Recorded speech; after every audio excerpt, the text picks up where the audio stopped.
Hey guys, Brian here from Better Chess Training, and in today's video we're going to be solving this puzzle. This was in the community tab on the channel about a week ago, and so if you haven't seen it yet, pause the video and take a look at it, and then we will solve the problem. Okay, let's take a look at this problem. You can see here there's a lot of things going on in terms of black having an attack on white's king and white having a lot of pressure on black's king as well. So you notice this very advanced pawn, and that might play into the solution.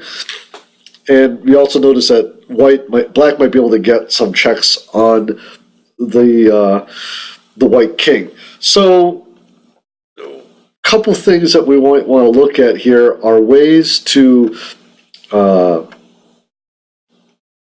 take advantage of this advanced pawn, but also prevent black from checkmating us. Okay, and one of the ideas that I looked at was queen to b8, and maybe you took a look at that one too.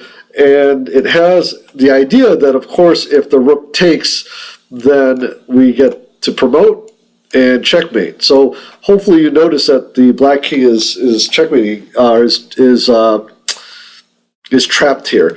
But if we saw that, we have to look for a better counterplay from black. So if we play queen to b8, we have to examine these checks here. So queen to d2 check, king to f1.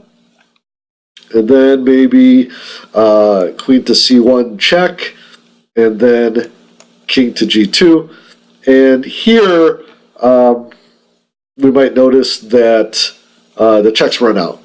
Okay, there's no safe checks. Queen to h1 check, queen to g1 check, queen to f1 check, and no more checks. So black will run out of moves eventually and get checkmated here. For example, something like this, and then we have queen to g7,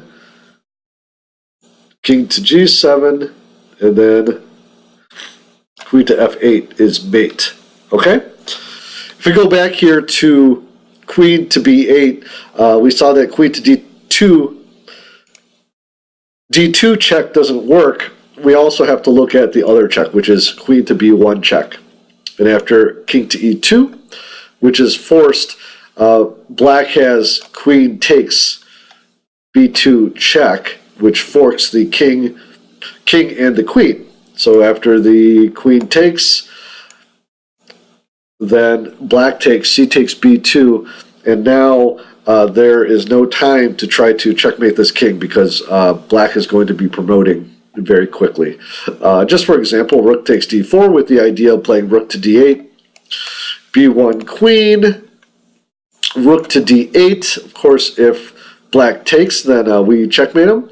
But then we have queen to b5, or queen to b5 check, and pretty much wherever the king goes. For example, king to f3, we have something like queen to h5 check, and then after, say, king to e3 to block the checks, then simply f6. Now this rook is protected, and black is up a lot of material.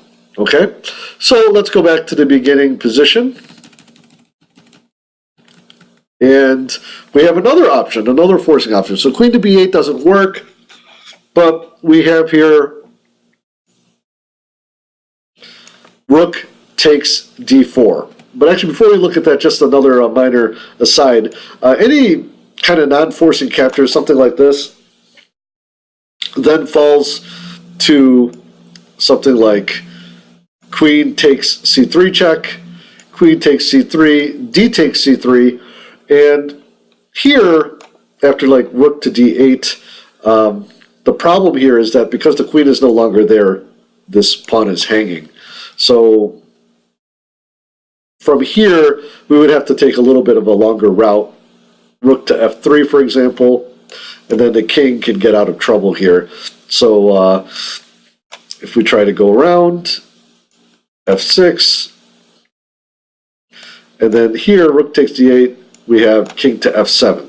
So here, white might still have an advantage because he has the exchange, and these pawns are very weak. So even though material is about even, white still has an edge, but we have a better move, and that's rook takes d4. So here we have our checks again, rook, queen to b1 check, king to e2, and now this queen takes b2 check. After queen takes b2, she takes b2. We're now a move ahead, or we have an extra move here, because we've already moved this rook to d4 with rook to d8 here. And now, of course, even if black promotes, we have checkmate. And then if black tries to avoid getting mated, he's still going to be in a bit of trouble here after rook takes e8 check, and then king to f7, then rook to b8 will win this pawn, and white will be up a lot of material. So I hope you got the solution. Which lines did you look at? Did you look at any of those alternative lines that I showed? Are there any other lines that you thought was winning, or any other interesting lines you found? Share those in the comments down below. Also, I want to thank our patrons. I really appreciate your support. If you want to consider supporting the channel, you can look for the Patreon link down below. But in any case, I really appreciate you watching this video. I hope you learned something from it, and I'll see you soon.